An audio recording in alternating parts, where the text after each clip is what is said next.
नमस्कार. तर पिंगा ग पोरी पिंगा या मालिकेच्या आजच्या भागात आपण पाहणार आहोत की वल्लरी इंदुताईंना रागाने म्हणते की कदाचित मी तुम्हाला चुकीचीही वाटत असेल, पण मी जे काही करते ना ते मला चांगलंच माहिती आहे. त्यामुळे इथून पुढे जर का तुम्हाला पैसे हवे असतील ना तर ते माझ्याकडे मागायचे, मी देईन तुम्हाला पैसे, पण खोटं बोलून माझ्या अशिलाकडून इथून पुढे पैसे घ्यायचे नाहीत. हात जोडून विनंती करते मी तुमच्यापुढे, शेवटची. इथून पुढे माझ्या कामांमध्ये ढवळाढवळ करायची नाही, असं म्हणून ती तिथून निघून जाते.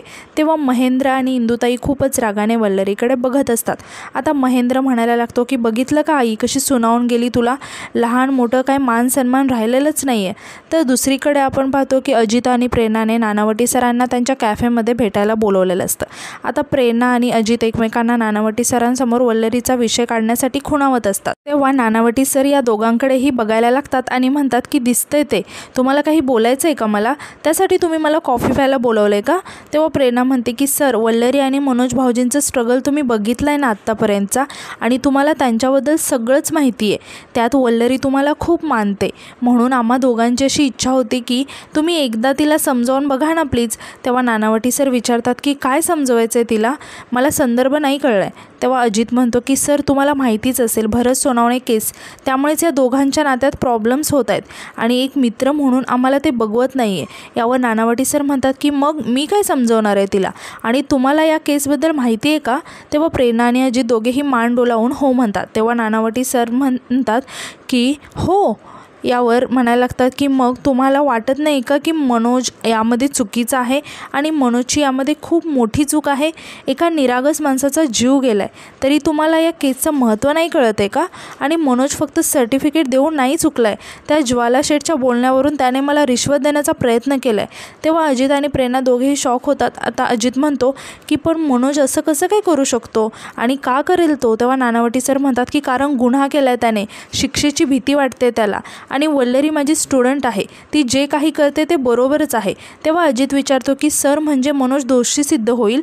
यावर प्रेरणा म्हणते की सर, दोषी निर्दोष हे सगळं जे काही कायद्याची भाषा आहे ना ती मला नाही कळत आहे खरंच, पण मला नाती कळतात आणि त्यामुळे वल्लरीने ही केस घेऊ नये असं मला वाटतं. यावर नानावटी सर विचारतात की का घेऊ नये तिने ही केस. तेव्हा प्रेरणा म्हणते की सर का म्हणून का विचारताय, कारण तुम्हीच आता म्हटलात ना की मनोज भाऊजी इन्वॉल्ड आहेत या केसमध्ये, म्हणून घेऊ नये तिने ही केस. या एका केसमुळे जर तिचं अख्खं मॅरिड लाईफ खराब होणार असेल, त्या दोघांमध्ये दुरावा येणार असेल, तर अर्थातच तिने तिचं नातं निवडलं पाहिजे, म्हणून तिने ही केस घेऊ नये असं मला तरी वाटतंय.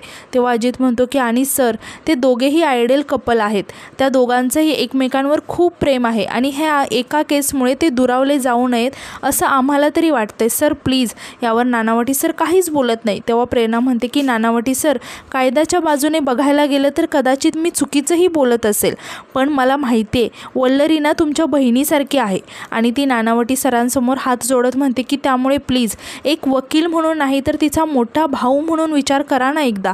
तेव्हा नानावटी सर नाईलाजाने म्हणतात की मी प्रयत्न करतो, पण तिला इथेच बोलावून घ्या. तेव्हा प्रेरणा म्हणते की नाही, तिला इथे बोलावू शकतो आम्ही, पण तुम्ही तिच्या घरी नाही का जाणार. तेव्हा नानावटी सर मनातच म्हणतात की आता तुम्हाला काय सांगू, वल्लरीच्या घरी जाऊन त्या मनोजचं तोंडसुद्धा बघायची इच्छा नाही आहे माझी, असं म्हणून ते जरा शांत होतात आणि परत प्रेरणाला म्हणायला लागतात की नाही, मला इथे जरा बाजूला जायचं आहे ना, माझं काम आहे, आता कुठे तिच्या घरी जाऊन परत येणार, कसा वेळ जाणार ना म्हणून.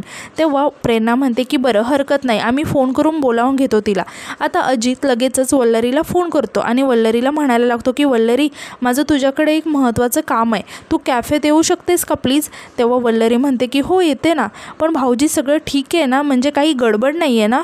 तेव्हा अजित म्हणतो की सगळं ठीक आहे, तू ये ना इथे प्लीज. तेव्हा वल्लरी म्हणते की भाऊजी एक विचारू का, तुम्ही मला फोन करून बोलावताय पण प्रेरणाताईंचा फोन नाही आला आहे अजूनही त्या चिडल्यात का माझ्यावर.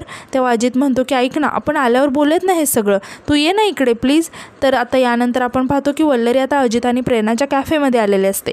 तेव्हा अजित म्हणतो की थँक्यू वल्लरी, तू आमच्या बोलावण्यावरून लगेचच आलीस, तुझं आणि नानावटी सरांचं बोलणं करून द्यावं असं आम्हाला वाटत होतं. आणि म्हणतो की तुम्ही बोला, आम्ही आहोत असं म्हणून आता प्रेरणा आणि अजित दोघेही बाजूला निघून जातात. आता वल्लरी नानावटी सरांना म्हणते की सर, आपल्या दोघांना इथे बोलावलं, यावरून विषय काय असू शकतो याचा अंदाज आला आहे मला. तेव्हा नानावटी सर म्हणतात की तुझ्या फ्रेंड्सची इच्छा आहे की मी तुझ्याशी बोलावं, आणि म्हणतात की वल्लरी तू खूप समजदार आहेस आणि तू माझी स्टुडंट आहे म्हणून मी हे सांगत नाही आहे. आणि म्हणतात की दुसऱ्यांना न्याय देण्यासाठी कोणी आपल्या घरात आग नाही लावत अगं. तेव्हा वल्लरी नानावटी सरांना म्हणते की सर हे तुम्ही बोलताय, अहो तुम्हीच आम्हाला शिकवलं आहे ना की न्यायापेक्षा मोठं काहीच नसतं. आणि सर आपण पब्लिक सर्वंट आहोत, लोकांना न्याय मिळवून देणं ही आपली जबाबदारी आहे, त्यामुळे पर्सनल लाईफचा प्रश्नच कुठे येतो यामध्ये. तेव्हा नानावटी सर म्हणतात की पण आपल्याला आपलं वर्क लाईफ आणि पर्सनल लाईफ म्हणजेच काम आणि घर हे वेगळं ठेवता आलं पाहिजे. तेव्हा वल्लरी म्हणते की मान्य आहे सर मला, पण माझ्या वकिली माझ्यासाठी फक्त जॉब कधीच नव्हती सर. माझा काळा कोट मला नेहमी माझ्या कर्तव्याची जाणीव करून देतो. तेव्हा नानावटी सर म्हणतात की हो वल्लरी, पण या केसमध्ये तत्वांवर चालताना खूप त्रास होईल अगं तुला. यावर वल्लरी म्हणते की सर आयुष्यात जर का आपण आपली तत्त्व सोडून दिली ना तर जगण्याला काय अर्थ आहे. तेव्हा नानावटी सर म्हणतात की हो, पण आपल्याला आपल्या जीवाभावाच्या माणसांसाठी 2 पावलं मागं यावं लागतं. तेव्हा वल्लरी म्हणते की आयुष्यात माझी तीच जीवाभावाची माणसं जर माझ्यासाठी 2 पावलं पुढे आली तर तसं ते करूच शकतात ना सर. मी यामध्ये तुम्हाला सुद्धा गृहीत धरते.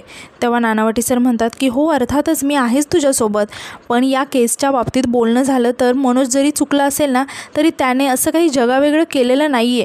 तेव्हा वल्लरी नानावटी सरांना म्हणते की सर मला समजतंय माझ्या संसारामध्ये काही प्रॉब्लेम्स येऊ नये म्हणून तुम्ही यांची बाजू घेताय, पण एक गोष्ट आज तुम्ही विसरताय सर, पोलीस, वकील, शिक्षक आणि डॉक्टर हे काही असे पेशे आहेत ज्यांना सामान्य जनता देव म्हणून पाहतात आणि देवाला चुकीचं वागण्याची परवानगी कधीच नसते सर.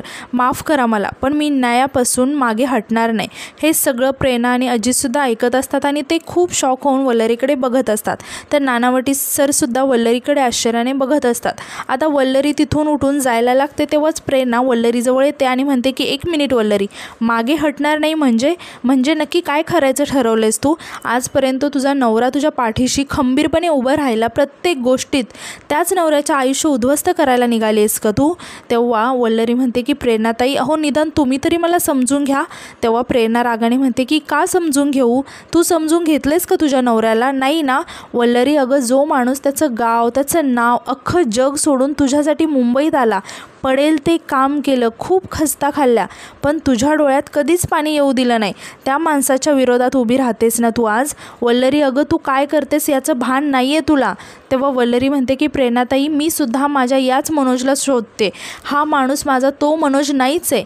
माझे ते मनोज निरागस होते, कुठलाही अपराध करणं तर दूरच, समोरच्या माणसाला आपल्या शब्दाने दुखवत तर नाही आहोत ना, म्हणून 100 वेळा विचार करायचे. माझे ते मनोज कुठेतरी हरवले आहेत, ते हे नाहीच आहेत.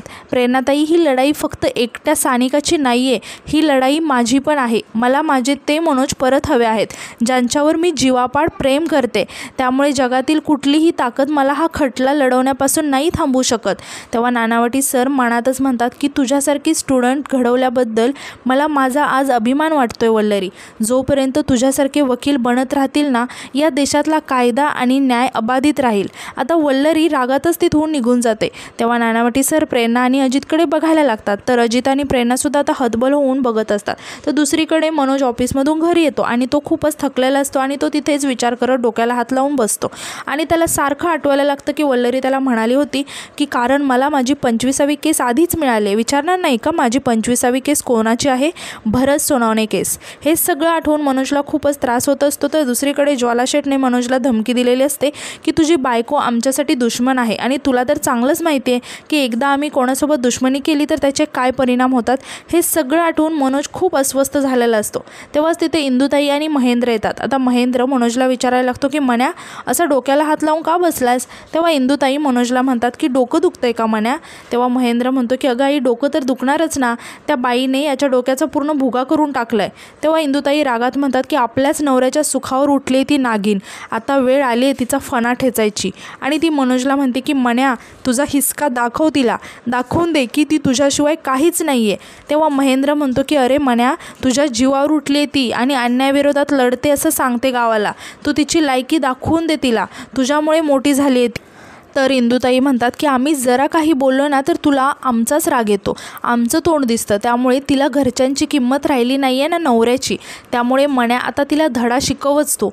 तेव्हा मनोज रागाने म्हणतो की आई बस, वल्लरी आणि माझ्यामध्ये जो काही प्रॉब्लेम आहे तो आमचा पर्सनल प्रॉब्लेम आहे, त्यात तू किंवा घरातल्या इतर कोणीही नाक खुपसलेलं मला नाही चालणार. आणि तो महेंद्रला सुद्धा म्हणतो की तू पण लक्षात ठेव दादा. तेव्हा महेंद्र मनोजला समजवायला लागतो की अरे मण्या. तेव्हा मनोज रागाने म्हणतो की विषय संपला असं म्हणूनच तो तिथून जायला लागतो.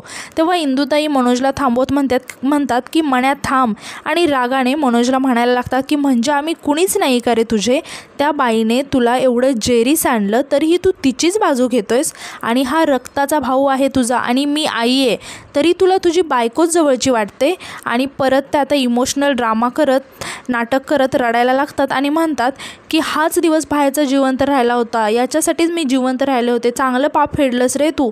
आता हे बघून मनोजला खूपच चिड येते आणि तो जोरात ओरडत म्हणतो की आई बस, जरा संधी मिळाली की वल्लरीबद्दल माझ्या मनात विष कालवायची गरजच आहे का? आमचं सुख बघवत नाही आहे का तुला? आमचं जे भांडण आहे ना ते आमचं आम्ही बघू. तेव्हा इंदुताई आणि महेंद्र खूप शॉक होऊन मनोजकडे बघत असतात. आता मनोज म्हणतो की तुमच्यामुळे आमच्या दोघांमध्ये भांडणं झाली ना तरी याद राखा, असं म्हणून तो तिथून जायला लागतो. तेव्हाच तिथे पुष्पा येते आणि म्हणायला लागते की वा भाऊजी वा, चांगलं चाललं आहे तुमचं. जी बाई तुमच्याशी भांडते, तुमचा पाण उतारा करते, तिच्यासाठी घरच्यांशी असं बोलताय तुम्ही आणि घरातले तुमच्याशी चांगलं बोलतात, त्यांच्याबरोबर असं वागताना तुम्हाला लाज नाही वाटत का हो भाऊजी? तेव्हा मनोज यावर काहीच बोलत नाही. तेव्हा महेंद्र म्हणतो की बोल ना मण्या, आत्ता का गप्प झालास? तोंड शिवलंय का तुझं? मनोजला मात्र काहीच न बोलता गप्प उभा असतो. आणि आजचा एपिसोड इथेच संपतो. तर उद्याच्या एपिसोडमध्ये आपण असं पाहणार आहोत की मनोज अचानक झोपेतून दचकून जागा होतो आणि कपाटात काहीतरी शोधायला लागतो आणि कपाटातील काही गोळ्या काढून तो खायला लागतो. तेव्हाच वल्लरीला इकडे जाग येते आणि ती मनोज तिथे नाही आहे बघून विचारात पडते की कुठे गेले हे अचानक. तर इकडे मनोजला खूपच त्रास व्हायला लागतो आणि तो म्हणतो की मला हे काय होतं, चक्कर काय येते मला. आता अचानक वल्लरीचं लक्ष मनोजकडे जातं आणि ती खूप शॉक होऊन बघायला लागते. आणि आजचा एपिसोड इथेच संपतो. तर आजचा एपिसोड तुम्हाला कसा वाटला हे कमेंटमध्ये नक्की सांगा आणि उद्याच्या नवीन एपिसोडसाठी आपल्या चॅनलला सबस्क्राईब करा. धन्यवाद.